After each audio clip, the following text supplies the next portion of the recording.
the fantasy football season. And here's a few quarterbacks I would drop this week. The first guy, Sam Darnold of the Carolina Panthers. So Sam Darnold, it's been a train wreck the last few weeks here for him. After he got off to a real hot start and he had a slam dunk matchup in week 7 at the New York Giants, but he didn't produce and he didn't do anything. 111 yards and an interception in that game versus the Giants. And right now, the Panthers benched him in the game.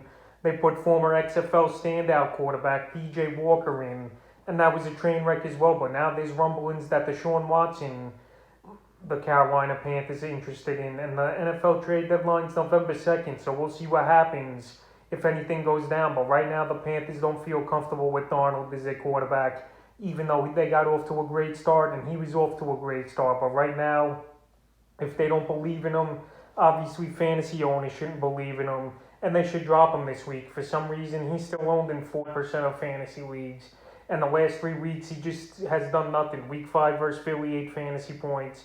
Week 6 versus Minnesota, 17 fantasy points.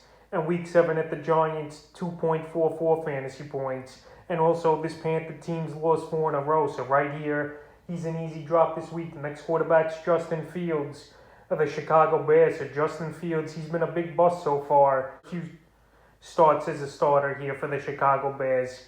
And fantasy owners, they still own him in 30% of fantasy leagues. But this guy, he just can't show anything at all. Another piss-poor performance in Week 7 versus the Tampa Bay Buccaneers. 184 passing yards, 3 interceptions, 38 rushing yards, and 2 fumble losses. So I know this Bear offensive line isn't that good, obviously. But still, in my opinion, Justin Fields, he holds on to the ball too long.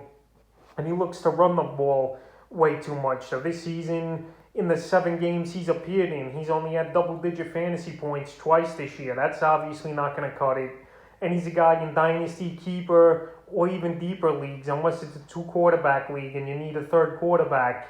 This guy should be cut. So right here, Justin Fields is definitely a quarterback to drop. And the third and final guy is Baker Mayfield of the Cleveland Browns. So Baker Mayfield thought he was going to gut it out and play in that Week 7 game with a fractured shoulder on his non-throwing arm. But obviously that's not going to be the case, and he didn't practice to start the week yet here. So right here, even if he comes back, Baker, he's not going to be 100%. This Brown team is all banged up and battered as well here. Odell Beckham's banged up. Obviously, Nick Chubb's banged up, but he's expected to play in Week 8. And also Kareem Hunt and a few offensive linemen are out as well. So Mayfield, he's been dropped in 20% of leagues over the last few days here, but he still should be dropped in more. He just wasn't getting the job done, in my opinion, this season. He only cracked 20 fantasy points once this year, and right here, he's a quarterback I would drop. So that's a few quarterbacks I would drop in Week 8 of the fantasy football season.